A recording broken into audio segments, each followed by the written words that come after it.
The Indianapolis Colts, as well as Daniel Jones, are forcing us to respect them. Look, everyone in the media, including myself, we have consistently disrespected the Colts. You know, when we talk about the top dogs of the AFC, we'll talk about a Mahomes, we'll talk about an Allen, we'll talk about even a 1-5, now 2-5 Baltimore Ravens team with Lamar Jackson coming back, and a 4-4 Cincinnati Bengals team with Joe Burrow potentially coming back. And we forget to talk about the 7-1 who only lost on the road to an elite NFC team in the Indianapolis Colts. Look, they're forcing us to respect them. There's no way around it. There is no, oh, they got lucky, it was just a good game. You know, it's kind of what I was feeling was the Colts, when everything goes right, they look good. Indoors against the Tennessee Titans, all things are running smoothly. Look, they've been blowing teams out. They have been blowing teams out. They are 2-1 in one-score games. In every other game, it's been bad. Win by 20, 30, 40 points. The offense looks phenomenal. You can run the ball. You can throw the ball. You've got weapons all over the place. They're very versatile, very multiple. Defense looks good. I still do have a bit of a concern when we get into a dogfight, into a close game. You know, they're 2-1 in close games, so by no means do I think they're a bad close game team, but there is an element of you need to take a few losses before you can win. Mahomes lost to Brady. Josh Allen has lost to Mahomes 4 times.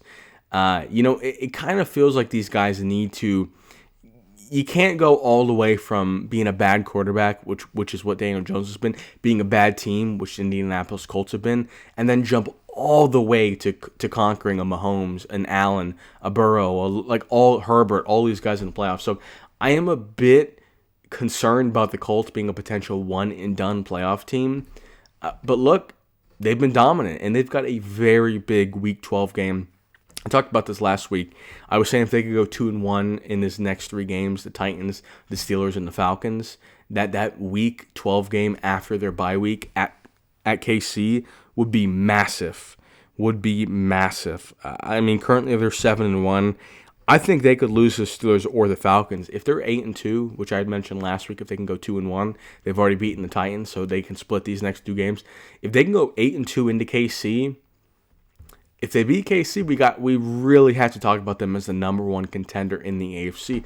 Look, winning at home, Week 1, Week 2, Week 3, Week 4, okay. If you beat KC in a game that KC's going to need, look, KC wants the 1 seed. Very important to Patrick Mahomes that they get the 1 seed. They're playing the Bills this week, which I'm going to talk about later in this video. And they play the Colts, which is going to be a big game. If the Colts, who already have a 2.5 game advantage over the Chiefs, if they can win, cause the Chiefs to lose, and get the tiebreaker, that pretty much is a sure thing they're getting the 1 seed, barring a late season collapse. But that's going to be a big, big game. And it's really going to show us, is this Indianapolis Colts team legit, or are they just a good team? You know, I kind of feel like the Chargers, the Broncos, the Colts, the Patriots, they're good teams. They're good teams, but unless they play each other, they're first-round playoff exits. That's just my feeling. You know, the teams that are going to win in the play, and same thing with the Steelers. The teams that are going to win in the playoffs and or get a bye, the Chiefs, the Bills, maybe if the Ravens or Bengals get in, I trust them as well. But look, and Daniel Jones also needs to get some sort of MVP talk. If you're the 1 seed in the AFC and your team scores 34 points per game, we really have to talk about you as if you're an MVP candidate. Like, what would he have to do to get into that MVP conversation? Next topic I'm going to talk about is these referees are calling a lot less nonsense. I haven't seen really any taunting calls, and I haven't watched every game, so maybe your experience is different. I haven't seen any taunting calls, and I've seen a lot of the similar stuff that they would have called in years previous. I have seen a lot less roughing the passers and a lot less sideline hits, which I like a lot. The way that they're currently calling the games, I think it's ideal. You know, people are always going to complain about officiating. If their team loses, it's the official's fault. Every team in the hypothetical matchup where the referees were good, aka calls everything for my team, everybody would be undefeated. So everybody always blames the refs whenever they lose. Duh. But I think the officiating's been pretty good this season so far. Next topic I'm going to talk about is the Baltimore Ravens, who, look, I'm a Ravens fan. As you can see, I've got a Lamar Jackson picture behind me. I think this Ravens team is kind of in a scary zone. for the reason that when pressure is taken off Lamar, he gets very dangerous. And when the pressure is not at a 9 or 10 out of 10, Lamar is probably the best quarterback in NFL history. In regular season games, he's excellent. Even in wild card games, he's excellent. When you need to beat Mahomes, when you need to beat Allen, it just doesn't get done. That's when the pressure's on him. But if the Baltimore Ravens, who are 2-5 at the moment, and they've got Dolphins, Vikings, Browns, Jets. Look, if they go 4-0, they're 6-5, and that's a legit. At that point, you're definitely making the playoffs. If you're 6-5 and you're Baltimore with Lamar Jackson healthy, you're definitely making the playoffs. Now, let's say you go 3-1 down that stretch: Dolphins, Vikings, Browns, Jets. The most likely loss would probably be the Dolphins this Thursday night. 5-6. You know, I don't love it as a Ravens fan because you really only can lose one more game. If you lose one more game, 10-7 gets you in, barring tiebreakers. But 9-8, you probably don't get in. You know, 10-7, there's a 90% chance you get in. 9-8, it's probably a 25% chance you get in. So you're really, if you get to 5-6, if you lose one of these next four against easy teams, you pretty much got to run the table. So that does worry me a little bit. But the Baltimore Ravens, as a wildcard team or maybe a division winner, you know, we've got the Steelers twice. We've got the Bengals twice down the stretch, who are both ahead of us by a little bit. If we can sweep all four of those games, you know, beat the Steelers twice, beat the Bengals twice, might win the division. And if you win the division, that means you're probably playing what? The Broncos? Hopefully not the Chiefs. I really don't want to play the Chiefs in the first round. Please, no.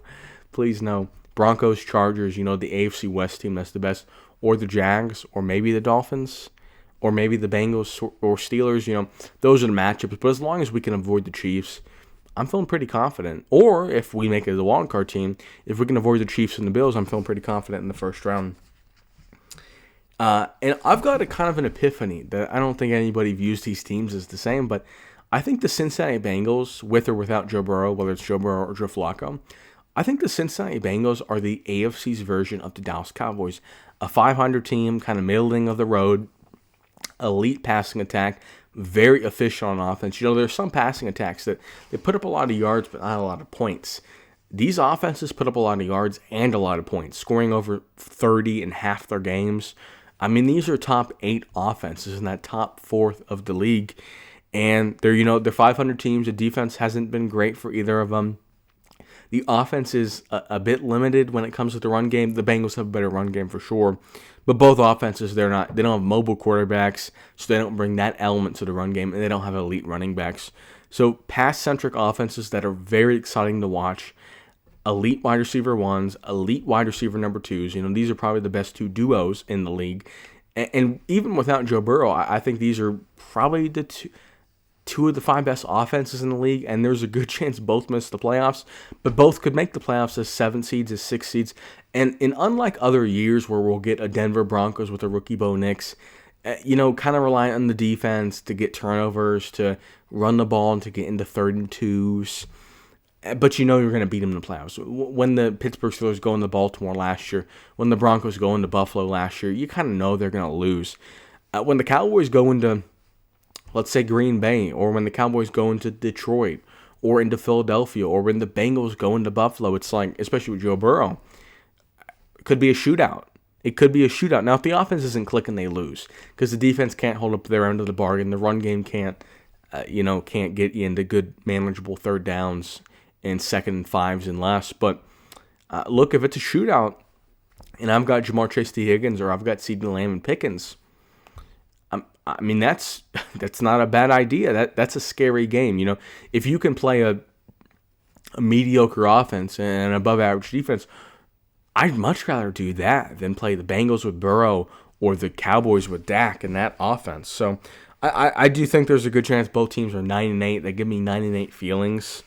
So, you know, if they are 9-8, that means that one of them will probably make the playoffs, maybe. It really depends. You know, there's quite the logjam in the AFC and the NFC with those middle-of-the-road teams. There's a lot of parity this year. And speaking of the NFC, I'm kind of I think the Eagles are the best team. Look, my preseason prediction was the Baltimore Ravens would defeat the Packers in the Super Bowl, and the Packers look good, no doubt about it. But I don't trust them quite as much as the Eagles. And I think we can all agree the Ravens pick was terrible, no doubt. A little bit of a homer pick, but the Eagles can beat let's say the top three teams are the Lions, the Packers, and the Eagles. I think the Eagles kind of have a trump over both of them because the Packers' best attribute is the pass rush. It's the best pass rush in the league, no doubt about it. And the offense is good, mostly centered around Josh Jacobs in the run game, I would say. But the Eagles have a phenomenal front four and really front seven, so they can rush the passer pretty well, but really stop the run very well, which forcing Jordan Love to throw isn't a great option, no doubt, but it's not as bad as forcing a Dak Prescott to throw, in my opinion. So on the offensive side of the ball, you kind of take away their best attribute. On the defensive side of the ball with the Packers, if you're in third and shorts or fourth and inches or second and fives, they can't pass rush. The Packers get dangerous when you're in third and 10, third and 8, third and 12, fourth and 7, when they can pass rush. But the Eagles are going to be running the ball so much, the Packers can't really utilize their game. The Lions, I think, are a better matchup in the sense that, not better for the Eagles, better that they could beat the Eagles, as in they're more dangerous. And I still think the Eagles' strong run defense, forcing Jared Goff to throw, the Eagles' Lions' defense is a little suspicious against the run once again. So I think it's kind of a three-man race. I don't really care about the Rams, if I'm being honest. The 49ers, I don't care about the Seahawks. Those NFC West teams, they're cool, but the top three dogs are the Lions, the Packers, and the Eagles. I think the Eagles are the best team. I trust them the most. I think the quarterbacks are pretty similar. I would take Hurts. Some people would argue that it's Love, Goff, Hurts. I think Hurts is the best quarterback. I think they have the most dominant unit in the sense that Packers pass rush is pretty dominant, no doubt, but I think the Eagles run game, especially when it gets cold and keeping your pass rush off the field, I think the Eagles run game is so dominant that I just trust the Eagles. I trust the Eagles more than the Lions. I trust them more than the Packers. And another thing I'd like to talk about, and this is something that I've noticed that no one is doing, and that is that there are no fake punts or no fake field goals. I know you can't do onside kicks. Well, you can do them, but you have to announce them so they can't be fakes. Where are the fake field? I've not seen a fake field goal in ages. I haven't seen a fake punt in ages. It's like, when is, and you'll see when they line up for the punt and they're getting ready to punt, the entire defense, it's a 4th and 2, and the entire defense is 10 yards down the field at the time of the punt. You think even if you're not going to call a fake punt, tell the punter, look, if they're going to retreat early like that, if they're going to be 15 yards down the field when the ball leaves your foot, hold it. Hold it for just a half second and see if everybody turns around and you can run for an easy first down. I'm not saying you need to do it all the time. I'm not saying that you need to green light your punter from the start of the game to the end of the game to run for it. And I'm not saying you should do fake field goals often, but occasionally, a couple times a season, to just throw a bone in there. I don't know. I think teams should be doing it. Now, to discuss some of the big games this week, Dolphins-Ravens, first game of the week. It is in Miami. This is giving me deja vu. The Ravens played the Dolphins, I think, 4 years ago, I believe. And the Dolphins brought in all-out pressure. They were playing zero the entire game. And the Ravens were dominant that season, and they could not figure out how to pass or run off a blitz. It was smothering. And it's a big game. Look, one team is going to go to 3-5, winning 2 games in a row. Dolphins look good. Ravens look good last week. It's a big game, especially for tiebreakers. Both these teams, if they get hot, they're looking to finish 9-8, 10-7 realistically.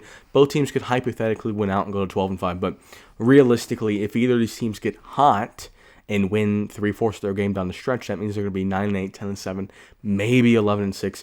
But if both teams get hot, a tiebreaker is going to be very important for the wild card. So I think it's a big game. I'm leaning Ravens. If Lamar plays, I definitely think the Ravens win. If Lamar doesn't play, I've got a lot of concerns about not even really specifically just this week, but just the Ravens as a whole. Now, we have another big game, and this is a hot take. If you're still with me here this far into the video, thank you. and I'm going to need you to really digest this point I'm about to make. The Bills play the Chiefs. We know Josh Allen has a lot of issues with beating Mahomes when they need it the most. But something that a lot of people don't remember is the Bills have been whooping the Chiefs in the regular season. Here's my proposal. I don't really think this game gets you anything if you're Josh Allen and the Bills. I don't think winning this game gets you anything. And you're like, what do you mean? It's a win. You get the tiebreaker, which is going to be very important for getting home field advantage. But that's the point. That is the point. Is it's as crazy as it sounds. I think that this is a lose-lose. So number one, if Josh Allen plays and he gets injured, obviously that's a big loss. If he loses the game, that's a big loss because now you're backtracking. You were beating Mahomes in the regular season, losing to him in the playoffs. Now you lose him in the regular season, and you're not going to beat him in the playoffs. So you're backtracking. It adds some bad juju. If you win the game and you end up getting the 1 seed or just you home field over the Chiefs, and the Chiefs have to come to you in the divisional round or in the AFC Championship, that's a lot of pressure. The Bills Stadium is getting blown up at the end of the season, so their last playoff game is going to be, last home game, is most likely going to be in the divisional round, maybe the AFC Championship if they get home field advantage, but probably the divisional round. And the big issue is if you have to play Mahomes he gets the opportunity to literally beat you in the final game in the Bills Stadium. I just think it's too much pressure. I really do. As crazy as it sounds, I think the Bills would much rather play in Kansas City, and they would never say it because it doesn't sound right. You're like, what do you mean? I just think it makes a lot more sense. If you're kind of the underdog, going to KC, 4.5-point dogs, that's the vibe you want. You don't want to be in a tie game as the favorite. You're 5.5-point favorites. You got the 1 seed. You're playing Mahomes, who's a wild card team. You don't want that. I'm telling you, you don't want that. It's too much pressure. Josh Allen will crack under that pressure. Everyone will crack under that pressure. So I think you sit in this week, you avoid injury, you avoid losing to Mahomes, and you also make it more likely you don't have to play at home versus Mahomes in the playoffs. I know it sounds crazy, but trust me, the voodoo, it makes sense. And something we should be watching for is a Titans upset this week. I'm calling it now. I'm feeling a Titans upset.